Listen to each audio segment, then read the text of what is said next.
The B2B landscape is becoming increasingly competitive and markets are constantly fluctuating, leading to much uncertainty and unpredictability. This results in B2B marketers having to work with limited budgets, bandwidth, resources, and collapsing timeframes. So, what can they do to deliver more with less? Welcome to this episode of the B2B Marketers in the Mission podcast, and I'm your host, Christian Klepp. Today, I'll be talking to Michael Clark, who will be answering this question. He is the CMO at Infrascale, who has more than 15 years of experience in developing marketing strategies, creating product roadmaps, and increasing revenues and success for B2B companies. Tune in to find out more about what this B2B marketer's mission is. Mr. Michael Clark, welcome to the show, sir. Thank you, Christian. Happy to be here. Great to have you on the show, Michael. I'm really looking forward to this conversation because I think, let's be honest, it's something that a lot of B2B marketers are thinking about. I'm not entirely sure if they're losing sleep over it, but some of them might be. And I think this conversation is something that needs to be had. It's really important. So I shall not keep the guests in suspense any longer. And we'll just jump right in. Okay? Sounds good. Great. So, Michael, you're on a mission to help design innovative marketing strategies, develop product roadmaps, and conceptualize growth plans to increase revenues and ensure enterprise-wide success. So, for today's conversation, and for the benefit of the audience, of course, let's focus on the topic of how can B2B marketing teams do more with less. So, before I start asking you all the questions, I'm going to set this up a little bit, right? So, I think we all know it's quite clear that the B2B landscape is becoming increasingly competitive. Markets are constantly fluctuating, and that ultimately leads to a lot of uncertainty, which also results in marketers having to deliver something with limited budget, bandwidth, resources, and collapsing timeframes. A very tough combination, if I do say so myself, but let's kick off the conversation with two questions, and I'm happy to repeat them. Okay. So the first one is, why do you think it's important for B2B marketing teams to be agile? And given that, where do you see a lot of these teams struggle? Yeah, thanks, Christian. Yeah, I think it's there's a lot of importance in agility that comes in a variety of ways. We'll start with the fact that I think, as you said, the markets themselves are evolving constantly.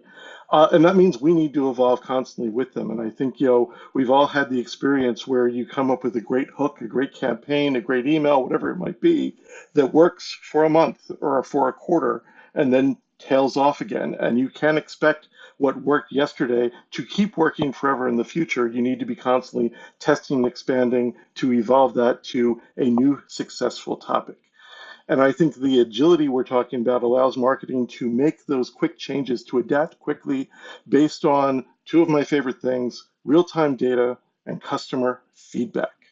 So when done properly, I think agility isn't chaotic. It's a structured iteration that's grounded in data, it's grounded in listening, and it's that data-driven decision of, are we delivering results, and are the changes that we're making working, or how do we optimize them further? Absolutely, absolutely. So where do you see a lot of these teams struggling? Like, do they struggle with dealing with the data and customer feedback? I imagine some of them don't even do that. I think that's one of the things that I agree with you that is missing is marketing is often divorced from customers, and customers might be partners, they might be end users.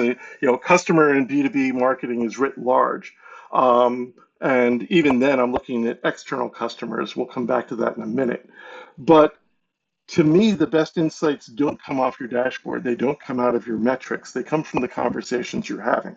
And I think that they come from conversations you have with customers who are using your product. And when you listen to them, even if you're a fly on the wall, not driving the conversation, you hear what sales is saying that they're responding to. You hear what questions they're asking, where things aren't clear, or they're trying to drill into a specific point of interest. And that has been the gold mine that I've mined all my career for all of my best campaigns is, what is the customer telling me that they need, that they want, that they're looking for? And how is it that then we get that message back into what we're sending out on the marketing side? Fantastic insight. And I had a follow up question just based on what you've been saying in the past couple of minutes. Why do a lot of these marketing teams skip that bit?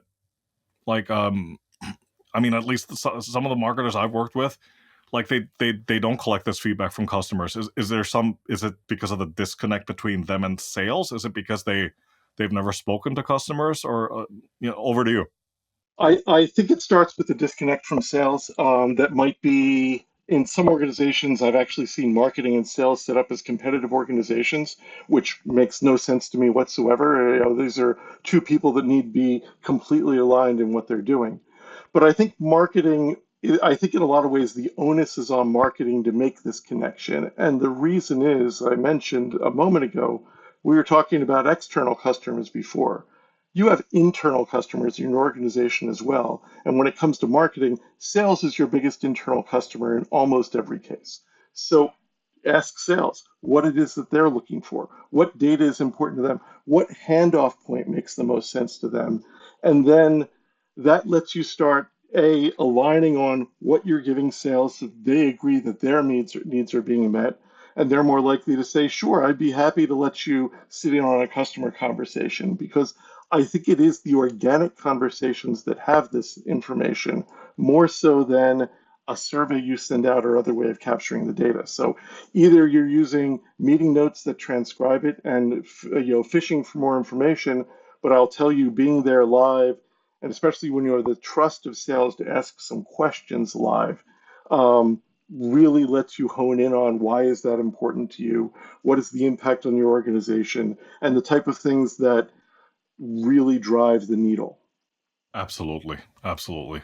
I mean, just to that point, I remember in one of my previous roles as a product marketer, one of the biggest learnings I had was when I actually went out into the field with salespeople.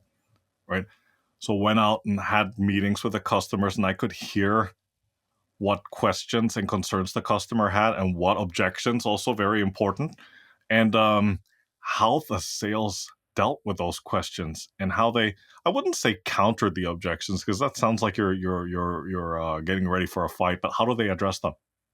I think that marketing can have a role there to play to help make sure that messaging is as on point as possible Yeah, within the realm of sales to still display their personality and expertise. But I think when it comes to providing the general message of objection handling, we're dealing with some form of product marketing or marketing and sales alignment and marketing and product alignment, depending on the size of the team in the organization.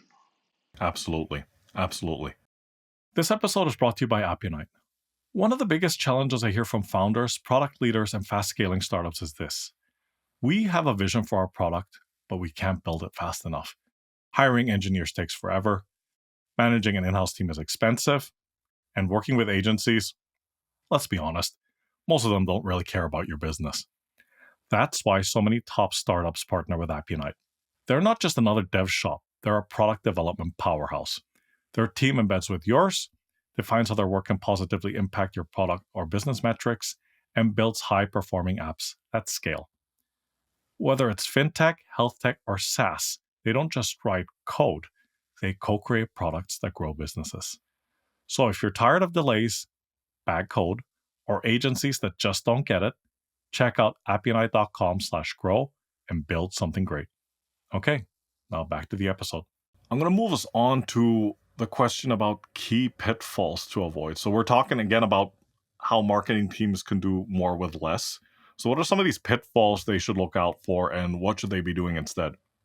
So when it comes to pitfalls, the first one I see is potentially valuing and measuring the wrong things. And I still talk to marketing organizations that may be focused on their metrics rather than maybe their sales team, their internal customer metrics. So, for example, if you're looking at how many MQLs you have, or traffic style metrics, I would encourage you to drive much deeper in the funnel and start looking at opportunities, pipeline, and revenue. This is where you can prove what you're doing is actually having positive impact on the organization, is setting up meaningful conversations for your colleague in sales, and just driving success across the board.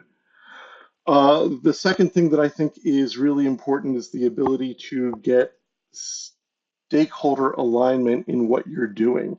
And this again can get back to the trust issue, but when you show people that you're working in the same direction, you can start experimenting. And I think that's one of the great things about digital marketing in particular is you can experiment and iterate very rapidly.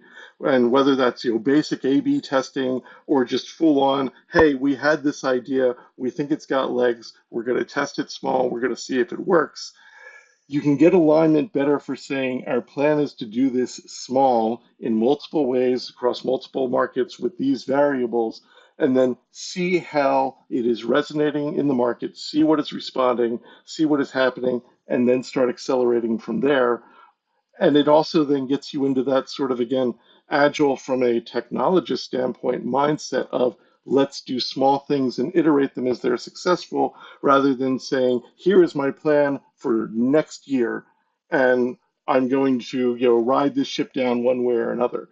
I am constantly testing new vendors. I'm testing new messaging. I'm testing new channels, and I'm mixing those things together in interesting ways based on what I hear from the customers and where I see this as important. At Infrascale, for example, we have found one of the things really critical to our customers that's a differentiator for us is our award-winning support team. And we've learned that this is the door opener to the conversation for us. In fact, our sales team was at a competitive event where we had to promise to play nicely with the competitor and not say anything disparaging. So I credit my sales team for smiling as people walked by the booth and said, "Hey, how much do you love competitor X's support?" And people would get a sort of sour look on their face and then come over and start talking to them about what we can offer. So that's an example of arming sales and sales arming marketing with what we are hearing our customers is saying is important. And it's maybe not a feature, a benefit, a price, but it's what's driving the conversation. Absolutely, absolutely. Make that a bit more customer focused. But why do you feel so many? And I think I can say this with a certain degree of confidence. Why do you think that a lot of companies in the B2B space default to talking about features? I think because they're used to telling their story when they need to adapt to telling the customer story. And Hmm. I've used this argument, and forgive me, I forget the author, but there's a book out there called Story Brand that, as an ex-English major, appealed to me greatly because it maps basically marketing against the stereotypical hero's journey. And the point of the book, and hopefully you can place the author in here for me in a bit, the point of the book is that marketing goes wrong when you make your brand the hero. And you want to make your customer the hero, and you are the guide that made this happen. And I see this time and time again where companies stand up and say, these are the 6 great things we've done this year to an external audience of potential customers.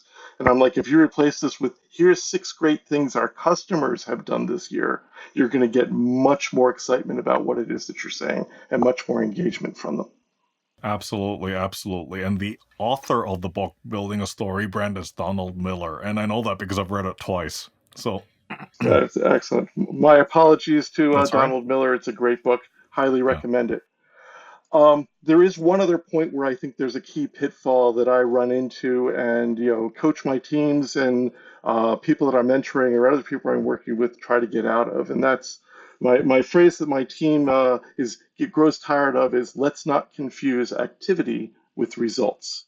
And I think a lot of times we can get very focused in reporting our own activity, reporting our campaigns, showing our calendars and everything, which are important project management tools, don't get me wrong, but they are not the results of what we're doing. And I would not generally report that information to external stakeholders. To external stakeholders, you want to show business value. And again, to me, that's pipeline and further. Maybe increasing conversion rates. And if you're seeing a big change in how your messaging is penetrating earlier, you can bring that up, but you want to tie it back to bottom line metrics. Now, I will say it was good news. I was interviewing someone a week ago, and we were talking about campaigns, and I asked her, what is the ultimate metric? If you have to pick one metric as to whether or not your campaign was successful. What is it? And she paused and she looked at me and said, annual recurring revenue. And I was like, hallelujah, they get it. So I would encourage other marketers, and again, if you talk to your internal customers, you're really going to hear salespeople being like, "Hey, it's great. We got a whole bunch of clicks and signups. We're not getting meetings. What do we do to get meetings? What do we do to drive the meeting forward?" Or say, "No, this channel is producing great conversations." And they may not all close because the sales cycle is hard, and there's a whole, set of work that has to be done there. But if you are arming your team with quality conversations, they're going to be very excited and, again, willing to help you in any way they can improve success in that area. Absolutely. Absolutely. You've touched on this a little bit at the beginning of this conversation, Michael, but I'm going to go back to it again. Like, talk to us about the importance of conducting the right research and having the relevant strategy in place, right? And especially when it comes to things like, well, marketing team do more with less now. I think it becomes if I do say so myself, like a little bit more imperative.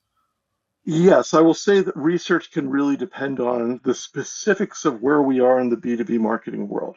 So, one of the reasons I start with the customers is we all have them in some way, shape, or form. And as I said, in my experience, all of my most successful campaign hooks came because a customer told me so. I would also, however, not sleep on what your competitors are doing, especially if you are in a market where your competitors are larger or better funded. You can win by doing things better, but keep an eye on what messaging they're trying. And you will sometimes see gaps and capabilities that you can slip into because there is an opportunity to beat more money with better execution, with better messaging, with things that are more tightly aligned to what it is that your end users and customers are responding to. But keeping an eye on where they are and what ideas that might spark as to how to tie back into your core messaging will do better. I think that there's a role for AI here as well to keep track of trends and data, and you can do something specific to execution, like researching time of day to post on various social media channels. There's a lot of capabilities in there that again get into the detail of execution, and I think detail might be the most one of the most important things, period. And where I think some people go off the rails with AI, which I think is a great force multiplier, is you still have to make sure the detail is correct. And if you've got a very technical audience, you need to make sure you are presenting them with a technical message that resonates, and generic AI may not do that out of the box.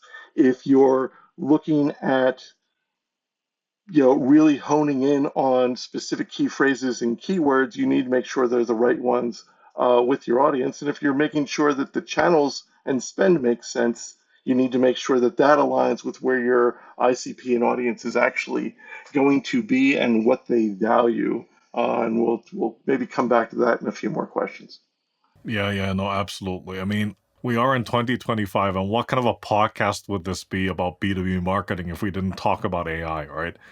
Um, and absolutely, in terms of like, there is a place and time for AI, and certainly it can help alleviate some of the burden and make the work a bit more efficient. But yeah, I do agree because I do quite a bit of this copywriting work myself. There is a certain nuance, especially if it's technical in nature or if it's very like niche, where you have to be careful about how AI is being used because, for example, I did a white paper last year on third party risk management, and anybody who's an expert in that field will see if that was AI generated content or not, just because of the way that the way the paper is structured or the terminology, right? The key. Certainly, there's keywords in there. I mean, everybody uses keywords, but again, I think it was back to your point, which I think is what you were trying to say. It's the way that it's also conveyed, the way that it's communicated. It's are you speaking in the language of that target audience, right? Yeah, that's really important. And I think there's an opportunity for those of us that compete in different industries. We'll talk a bit about maybe iterating content. And I think there's a real opportunity to create a piece of content that you then redesign for specific industries using their terminology, using their tools, using their pain points, using their acronyms, so that your ICP reading that from, let's say, insurance sees the terms that they are comfortable with and don't have to translate it into their worldview. Um, I think that's a really important way to get it. So I'd say, the real strategy comes from a combination of that customer insight, comes from some of the market intelligence that we're talking about now. What are we that we know about the market, the trends in the market, and the various data sources available? And then for the last piece, though, I think is still internal alignment. How do you drive that connection with sales, with executives, with product, and with the stakeholders overall? I think that's how marketing moves itself from a sort of service organization to a strategic leader in the organization. Absolutely. Absolutely. Okay.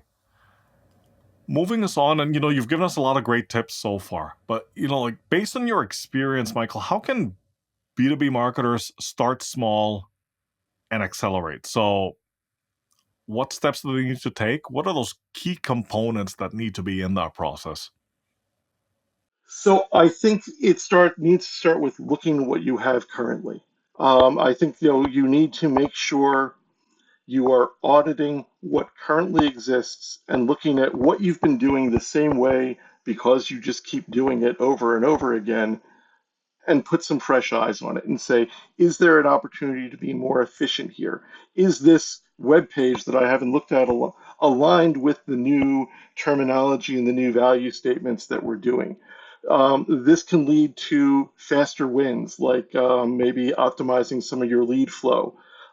This can lead to better integration and data flow, and it can lead to measurable pipeline changes. I'll give you one example. We've talked about several times now, I've mentioned aligning and integrating with the sales organization. One of the things I think is common from a marketing standpoint is to say, all right, I've launched, say, an ad campaign, and I've got my ad copy and I know how to optimize. Is the headline working? Is the body working? Is it getting clicks? If it gets clicks, you look at the landing page and see how that's working. And we've learned the lesson that the landing page needs to be tightly aligned to the message that they clicked on. You can't say, I want to save 20% and take them to a free trial landing page that talks about a completely different set of features. You need to keep that message going. Where I've seen some organizations fail is they don't tell sales what that message was. So when sales does the Ah, follow up on that yeah. conversation, they say, hey, have you heard about our free trial? And the person's going, oh, no, I was just looking to save money. Thanks for anyway. I guess I don't need this meeting. So remember that, if you've got a core hook that is working to get people into a discussion, make sure sales knows that and make sure they know how to open that conversation. Yeah, yeah, definitely. Again, going back to what we were talking about earlier about the disconnect, right? So how do we bridge that communication gap, right? Right. So in my weekly conversations with, the sales organization as a whole and various teams, one of the things we're doing, like, these are the campaigns that are currently running. These are the core messaging. This is what it's going to look like in the CRM when it hits, so you know what it is they're saying. And in fact, here's our document recommendation of the key bullet points you want to be hitting early in this conversation that we think have got them to start this conversation in the first place. Where you go from there depends on your expertise, because sales is bringing expertise to this conversation as well. But let's get through the door that they expect us to walk through in a way that sets everyone up for success. Yeah, that's absolutely right. That's absolutely right. Okay, and I think we've talked about this already earlier, but just to maybe recap, like how can B2B marketers ensure that they're aligned with internal key stakeholders to get the right support? And I think a lot of this has to do with this continuous communication, because there's been many cases even in the past where if you don't communicate internally like what the marketing team's been up to, it's going to be out of sight, out of mind, right? But it's not just, it goes beyond that, right? It's also preparing them for that conversation, so it's not like dropping some surprise on them, but like warming them up for that discussion. I think it's really similar to the work we're used to doing externally, but forget to do internally, which is again, what is the language of our customer? What is important to our internal customer, executives, sales, stakeholders, whatever it may be? And it's usually, you know, looking at where we're winning and how it's impacting, again, things like, sales accepted leads, pipeline, whatever your metrics are that shows sales has taken this and run with it. I think it's an opportunity to also make sure our data is integrated. So if we have a shared dashboard and we're sharing the same systems, we can say to sales, here's what we see that we're passing to you, and it should align with what sales sees as them picking up. So, we're building trust because we have a single version of the truth and we're showing that we are aligned on the same set of numbers. And again, to me, that number is really getting into the revenue impact that you're having downstream. So you want to show marketing's impact not in things that are very much top of funnel or pre-funnel. We can talk about those now and then, but we really want to make sure the metrics that we hone in on as important are those that are down funnel, that are showing how it is the organization is benefiting from this. I think one of the things that I saw, so I had the opportunity earlier this year to be a judge for the Stevie American Business Awards for marketing, which was really neat because it was marketing across all sorts of areas. I saw B2B, I saw B2C, I saw associations and organizations all submitting. I think I personally reviewed 60 different entries across different categories. Um, I would recommend those who aren't familiar with the organization to check it out. They're a great award. They're really value based and output based. So there is no pay for play here. There's just the opportunity to let your credentials resonate with the judging panel of peers in the organization. But for me, the ones that stood out in this were the people that didn't say, we launched a successful event that had all these members. It was the ones that said that was 30% more than the year before. Here's the feedback from our members. Here is the feedback from our executives. Here's the feedback from our partners. You can't always say we had this event and it produced $2 million in revenue. And the goal was to have the event anyway, but there are ways to talk about how everyone else is viewing that event and viewing that mini campaign, if you want, not always mini, that one set of activities that can show the value that other people see in it, not just the value that you're showing. So show the metrics year over year compared to other events. Show it based on maybe reduced spend or costs per, and then tie that back to what feedback do you have internally and externally, wherever you can describe it. That would be an example of a way that I think you're taking something that is often seen as this event was expensive and showing it back to the organization in a way that says, no, this event was valuable. And it was valuable because we have more people coming through the doors. We had higher, survey number results, higher survey metrics in terms of satisfaction. We have these great quotes. We have these people saying, we didn't know this, and we're excited to do business with you now. And that's how you turn we had a good event into we had an event that's going to be celebrated, potentially not just in our organization, but by people that are rating how your events compare to others. First of all, congratulations on being selected to be a judge. I think that must have been a very exciting experience. Number two, congratulations on reviewing 60 entries. I'm pretty sure that was no small feat, and yeah, you certainly had I'd imagine you had a certain list of criteria to go through to make sure that what would you would consider or what would qualify to be like a winning entry.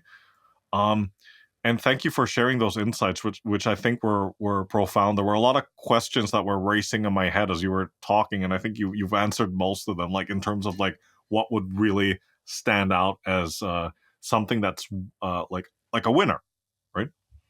Yeah, and I think it's, how can you prove it's a winner other than your opinion? Right.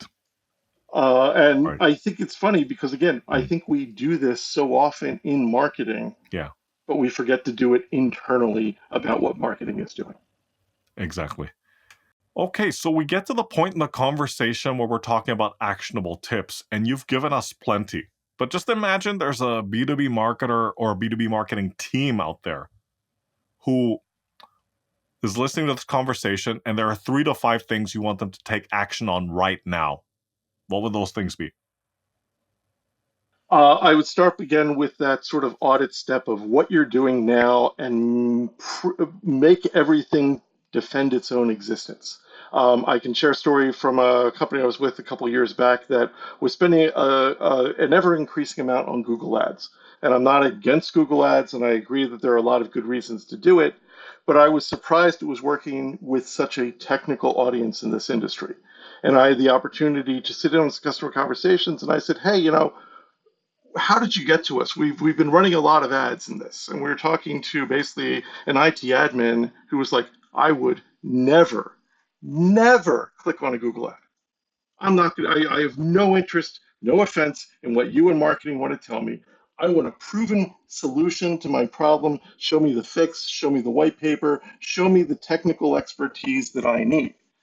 And that was a great way for us to say, great, I'm not saying we get rid of Google Ads, but maybe we take the number down to a rational number and we reallocate that spend into some of these other things that we're going to attempt next. So if you make sure what you're doing is showing the actual results that are needed to justify the time, the resources, and the money that you're spending on it, you can often use that as a way to get a little more, maybe not a lot more, but a little more to gain some time to do some additional tests. Um, I think then the next thing is, as I said, understand what is important to your customers, including your internal sales customers, and then align on their language wherever possible. You then, to me, start experimenting next. You want to start saying, well, how do we get this information out into the market? Where do we think that it's going to work? How are we going to prove that it's working? And for me, I'd focus even in the early stages, because we've been talking about bottom of funnel stuff, maybe on conversion rate optimization as a way of looking at the early stages of is this working before you accelerate it. Then you have the ability to say, we tried this, we saw these results, we're excited about them, and we want to try more. But remember that this won't work forever, so keep that testing and iteration process going as you go forward. The next thing I think I would say is, especially for smaller teams, you want to reuse content wherever possible. So this is actually an area I think AI can be helpful, but you can turn one good piece of content into a host of social media posts, into a short video, maybe into a webinar or a webinar back out into these pieces. And then earlier I talked about if you have industry specific segments, you redo these pieces focused on those industries and you rewrite maybe I would guess 20 to 25% of it that is focused on the industry's terminology, the industry's pain points, the industry's acronyms. I've even seen software companies that redo screenshots with industry applications on the screen that are running. So it's a great way again to make that translation for your customer to your value proposition a lot faster. And then, because this is how I, in fact, got started here at Infrascale and as a way of proving my value, for large organizations, I would encourage them to consider fractional resources as a way of driving results in ROI. So, even in my experience of marketing and everything else, I got my current role because I said, "Hey, all right, give me 90 days to prove my value, and then we'll have a conversation." The same way I would do with a lot of these campaigns and everything else. Let's break apart what's not working. Let's prove this is working, and let's accelerate it from there. Some great advice, man. Like, let me just quickly recap for the benefit of the audience, right? So, um, you always want to be conducting an audit of existing assets. I think was the first one. Then the second one is understanding, uh, your what's important to your customer. The next one was start experimenting and also get that internal buy-in, let that permission to experiment. Um, Keep testing and iterating as you go along because none of this should be written in stone, especially if you're a small and agile team. Um, reuse content wherever possible, and this is where AI can play an instrumental role, and then consider fractional resources. Hope I captured all of that accurately. Yeah, I think that that's a great start. Depending on the type of organization you have, I think there's something there for everyone. Absolutely. Absolutely. All right. I'm going to ask you just to kindly get up on your soapbox here and tell us about the status quo in your area of expertise that you passionately disagree with and why. So I think the thing that I keep reading that doesn't make sense to me is that AI has the ability to completely replace marketing. And I see AI as a fantastic tool. I see AI as a force multiplier that can even the playing fields between small teams and large teams when you use it properly. But I don't think it's anywhere near the point where it replaces judgment, strategic and creative oversight. I think the specificity of language that we've talked about with technical audiences. I think the ability of AI to still even today occasionally hallucinate or be entirely sycophantic. Just make it as a tool that helps what you're doing. It makes good organizations better. At the same time, it won't help bad organizations because junk that is created with AI just results in more and faster junk. So let's get quality content and use AI to iterate and expand upon it or reuse it in creative and useful ways. Absolutely. Absolutely. Well, there's that old adage, right? Garbage in, garbage out. All right. Fantastic. Fantastic. Okay. So here comes the bonus question. So I have it on good authority, and AI didn't tell me this, all right? I have it on good authority that you enjoy playing D&D. Excuse me, for the audience's benefit, D&D stands for Dungeons and Dragons, with a local group as well as your kids. So the question is, I guess it's a two-pronged question, because the first part is like, okay, how does that serve as a creative outlet for you? One. And two, what is it about Dungeons and Dragons, and how you play it, and the skills you apply? How can that be transplanted or apply in B2B marketing? Sure. I played D&D for many years when I was younger, through high school, through college, and with friends after college before, like many people, it ended up taking a bit of a backseat to life. And I credit my wife, Christine, for encouraging me to get back into it. And it's been really cool that I did so. Again, both with adults locally as well as with my kids and their friends. So I've enjoyed that as a creative outlet. I find that first of all, it's got some escape element to it, certainly. And I read fantasy and science fiction for similar reasons. But when I look at how it helps, I think it helps primarily in two ways. Number one, especially as someone running the game, a dungeon master, as it's called, it's not you versus the players. You're telling a story together, but the dungeon master has to try to keep it rolling and adjudicate the rules and things like that.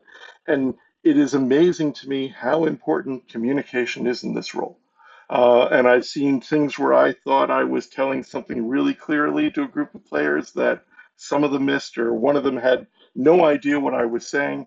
And other times you can set the scene properly, you get the tone, and the more you lean into it, the more everybody else leans back into it, and it suddenly is a much just richer experience as they rise to the occasion of maybe taking a little risk and being a little emotional with the role playing and this pivotal moment that you come up with. So choosing the words, listening to the feedback, and adjusting your strategy is a really big part of this in both of these, where I see some definite overlap.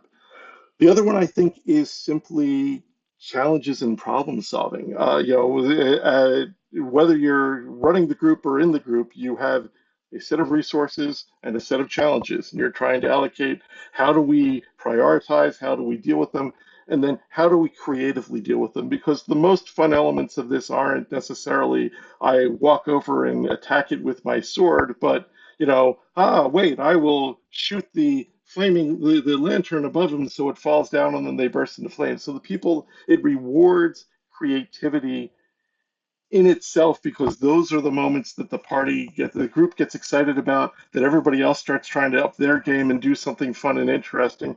And it might blow out and be a little silly now and then, but we're there to have fun. So I don't necessarily have an ROI or revenue calculation at the end of the day, but we're trying to make sure that the experience resonates. Absolutely, absolutely. Just out of curiosity, because it's been years since I played D&D, Michael, but like, how, how much time do you spend? How much time could you spend playing like one game? So there is one game is hard to answer. So we generally meet every 2 weeks Okay, for about 4 hours. right. And that probably is 3 hours of actually doing things and 1 hour of getting people to show up and whatever else we're doing. Um, the story, the sessions tie into campaigns, which, depending on the length of the campaign and the story, can go years. I'm probably 2 years in with this group, and we're probably about two-thirds of the way through what I think we're doing, but they have their own ideas and go off on tangents. So that's been fun. The other group that I know of that meets in that space, I think, is on their second campaign in that same time period. So it's a matter of how how well you keep them moving, how interested the party is keeping moving. And I don't necessarily play that strictly because we're there to have fun. And if they want to have a fun session of a bar brawl that takes up half the session, great, let's do that then. Fantastic, fantastic. Michael, this has been a great conversation. I mean, Dungeons and Dragons included. But thanks again for coming on and for sharing your expertise and experience with the audience. Please, quick introduction to yourself and how folks out there can get in touch with you. Sure. My name is Michael Clark. I'm the Chief Marketing Officer at Infrascale, and I've done fractional work supporting other organizations. Um, you can reach me at michael.clark@infrascale.com or at LinkedIn at in/Mike Clark, MikeClark. Fantastic, fantastic. Once again, Michael, thanks again for your time. Take care, stay safe, and talk to you soon. Thank you, Christian. This has been a lot of fun. Take All right, care. take care. Bye for now.